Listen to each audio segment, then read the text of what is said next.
Hi everyone, আমরা সবসময় বন্ধুত্বের সম্পর্ক নিয়ে বিভিন্ন গল্প, সিনেমা, উপন্যাস পড়েছি। তবে সত্যিকার বন্ধুত্ব কাকে বলে সেটা নিয়ে আমরা সেই রকম সিনেমা দেখিনি, যেটা সত্যিকার বন্ধুত্বের গল্প নিয়ে গঠন করা একটা সিনেমা। এই ধরনের সিনেমা আমরা ফাইনালি একটা দেখলাম, যে সিনেমাটার নাম হচ্ছে মানজুমেল বয়েজ। উচ্চারণটা যদি ভুল হয় তাহলে ক্ষমা করবেন। তো এই সিনেমাটা কেন অন্যান্য সিনেমার চেয়ে বেস্ট বা ভালো, এবং এই সিনেমাটা কিভাবে আসল বন্ধুত্বের পরিচয় দেয় সেটা নিয়ে আমি কথা বলবো, এবং কেন এই সিনেমাটা আপনাদের সকলেরই দেখা উচিত সেটা নিয়েও আমি কথা বলবো।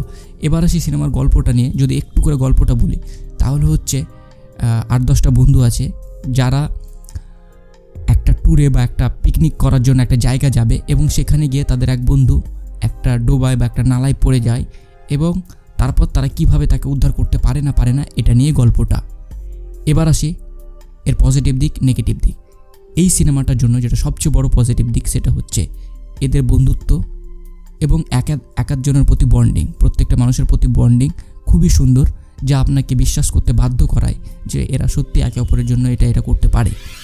দ্বিতীয় যেটা পজিটিভ দিক, যখন ওই মানুষটা যার বন্ধুটা যখন গুহায় পড়বে, আপনি সিরিয়াসলি ওই সিনটা দেখে আপনার ভয় লাগবে, এবং শেষের দিকে যখন তাকে উদ্ধার করবে আপনাকে দেখতে সত্যি ভয় পাবেন।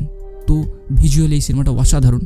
তৃতীয় পজিটিভ দিক হচ্ছে লোকেশন, যে জায়গাগুলো ব্যবহার করা হয়েছে সেটা সত্যি দুর্দান্ত। আপনাকে মনে হবে যে নতুন একটা প্লেস দেখছেন, নতুন একটা জায়গা দেখছেন। এর আগে হয়তো এরকম জায়গা আপনি দেখেননি।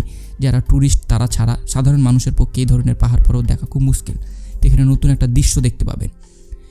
এই সিনেমার জন্য যদি চতুর্থ পজিটিভ দিক বলি, এখানে সেই রকম কোনো পপুলার অ্যাক্টর নেওয়া হয়নি, এবং সবাই যেহেতু নতুন সেই জন্য এই সিনেমাটা আপনাকে দেখতে খুব রিয়াল মনে হবে। যদি পপুলার নায়কের মুখ নেওয়া হতো তাহলে হয়তো আপনাদের মনে হতে পারে যে না এগুলো একটু তো এখানে এই জিনিসটা মাথায় রেখেই সমস্ত নায়কগুলোকে নতুন রাখা হয়েছে।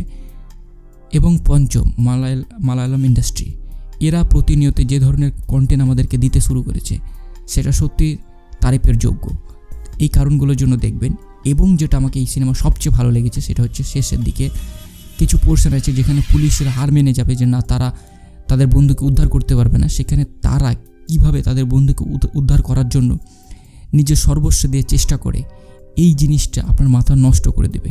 এবং তারা কিভাবে তার বন্ধুদেরকে বাঁচায় না বাঁচায় সেটা আপনারা এই গল্পে দেখতে পাবেন। তো এটা দুর্দান্ত একটা গল্প, যারা দেখেননি ডেফিনেটলি দেখতে পারেন। এটা এখন ওটিটি প্ল্যাটফর্মে চলে এসেছে। টেক কেয়ার, বাই, ভালো থাকবেন এবং নিজের খেয়াল রাখবেন।